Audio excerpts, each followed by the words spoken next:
আসসালামু আলাইকুম। দেশ এবং দেশের বাইরে যে যেখান থেকে শুনছেন সবাইকে স্পোর্টস বাংলা আপডেট চ্যানেল থেকে জানাচ্ছি শুভেচ্ছা।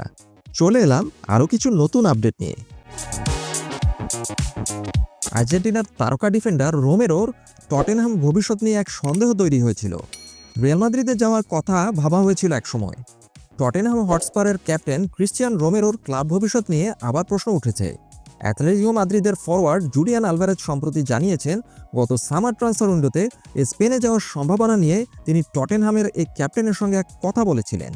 ক্রিশ্চিয়ানো রোমেরো যদিও শেষ পর্যন্ত টটেনহামের সঙ্গে নতুন চুক্তি করেছেন, তবুও আলভারেজের এই স্বীকারোক্তি পুরনো জল্পনা কল্পনাকে আবার উস্কে দিয়েছে। ইংলিশ ক্লাব টটেনহাম হটস্পারের ক্যাপ্টেন ক্রিশ্চিয়ান রোমেরো এই টটেনহাম ক্লাবকে ছেড়ে দেওয়ার কথা ভেবেছিলেন গত সামার ট্রান্সফার উইন্ডোতে। এটা এক অবিশ্বাস্য গল্প। অ্যাথলেটিকো মাদ্রিদের আগ্রহ তৈরি হয়েছিল ক্রিশ্চিয়ান রোমেরোর উপর। অ্যাথলেটিকো মাদ্রিদ চেষ্টাও করেছিল তাকে দলে টানার জন্য। গত সামার ট্রান্সফার উইন্ডোতে অ্যাথলেটিকো মাদ্রিদ রোমেরোকে তাদের প্রধান ডিফেন্সিভ টার্গেট করে রেখেছিল। কোচ দিয়েগো সিমিওনে তাকে দলে আনতে চেয়েছিলেন, কারণ রোমেরো রয়েছে অসাধারণ লড়াকু মানসিকতা এবং নেতৃত্ব গুণ, যেটা অ্যাথলেটিকো মাদ্রিদের জন্য অত্যন্ত উপযুক্ত হতে পারত। তবে ক্লাব টটেনহাম অনড় অবস্থান ধরে রেখেছিল, কিন্তু টটেনহাম রোমেরোকে ছাড়তে রাজি হচ্ছিল না এবং তাদের চাওয়া বিশাল অঙ্কের দামও কমাতে চাইছিল না।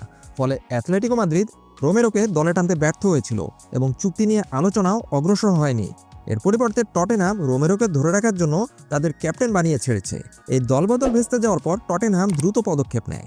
রোমেরো কেবল 4 বছরের নতুন চুক্তিই স্বাক্ষর করেননি, বরং তাকে দলের ক্যাপ্টেন্সি উপহার দেওয়া হয়েছে।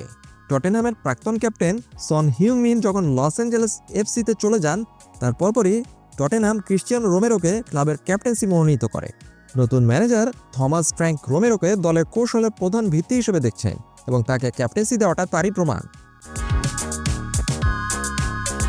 জুলিয়ান আলভারেজের সহজ সরল স্বীকারোক্তি, টটেনহাম ছাড়তে চেয়েছিলেন রোমেরো। জুলিয়ান আলভারেজ সম্প্রতি স্প্যানিশ মিডিয়াকে দেওয়া এক সাক্ষাৎকারে রোমেরোর প্রশংসা করেছেন এবং তিনি এই বিষয়ে খোলাখুলি কথা বলেছেন। আলভারেজ বলেন, হ্যাঁ, আমি অবশ্যই তাকে দলে নিতে চাইতাম। কুটি রোমেরো বিশ্বের অন্যতম সেরা ডিফেন্ডার।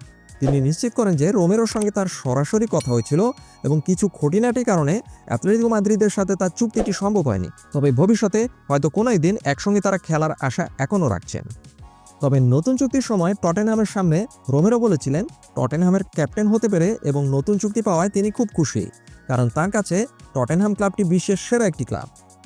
অ্যালভারেজের এই মন্তব্যের পর তার সেই কথাগুলো নিয়ে এখন আবার আলোচনা শুরু হয়েছে।